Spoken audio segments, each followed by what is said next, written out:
Fire service দ্রুত আসার কারণে আমরা মনে করবো এখন পর্যন্ত আগুন মোটামুটি নিয়ন্ত্রণ আছে বললেও চলা যায়। যে পর্যন্ত ওদের বাইরে আগুন সরিয়ে যায় না।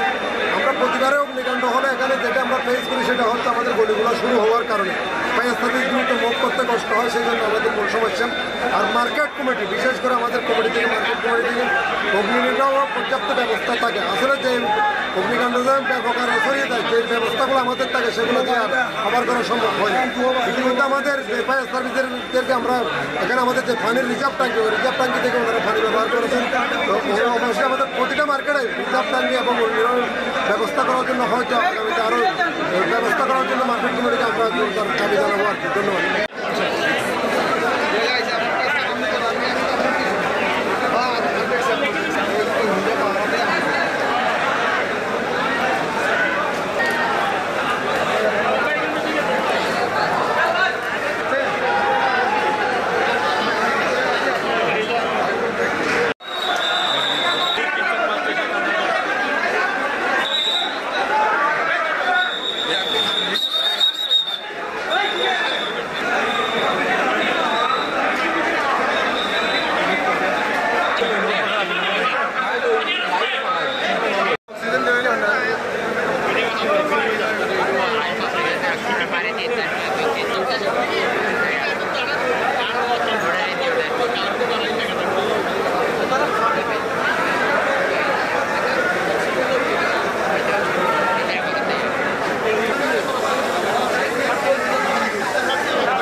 সবার দোকান তো খোলা ছিল, গোডাউন তো বন্ধ। গোডাউনে হয়তো কোনো শর্টের কারণে আগুন ধরছে। গোডাউনে আগুন ধরাতে সব মালের মধ্যে যখন আগুন লাগিয়ে গেছে, এই গোডাউনে সব মাল এখন একটা থেকে একটা 3-4টা গোডাউনে লাগিয়ে গেছে।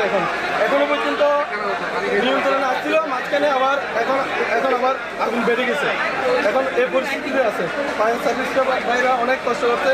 ফায়ার সার্ভিস ভাই 2জন হয়েছে, আমি ওদেরকে নিয়ে আমি সহজে ওদের সই দিয়েছি। এই যে আহত আছে কিনা কি কোনো বাইকে আর পায় নেই, ওখানে ভিতরে আছে কিনা সে আমি বিশেষ জানি না।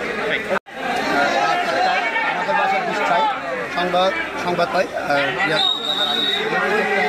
অত্যন্ত ব্যবসা এবং ঘনবসতিপূর্ণ ব্যবসা এরিয়া চট্টগ্রামে সবচেয়ে বেশি ব্যবসা এরকম এরিয়া। হিসেবে আমরা সাথে সাথেই নন্দনকানের 2টা ইউনিট, আগ্রাবাদের 2টা ইউনিট এবং আমার আলী মহোদয়, আমার দিয়ে এবং আমি নিতে চট্টগ্রাম দিয়ে দিতে আমরা এখানে সবাই উপস্থিত হয়েছি। আমাদের অপারেশন ফেস 7 থেকে হবে। এখানে 2টা রুমে অগ্নিকাণ্ড এখনই সীমাবদ্ধ, আগুন বাড়ার কোনো সম্ভাবনা নেই। যেহেতু এই সমস্ত জায়গায় আপনারা দেখতে পাচ্ছেন কনজাস্টটা খুব বেশি এবং বেশি দাহ্যবস্তু রয়েছে, একটু সময় লাগতে পারে। এই আহত নিহত আমরা কাউকে পাই কারণ এবং ক্ষয়ক্ষতি আমরা অপারেশন ফেজ বর্তমানে আছি।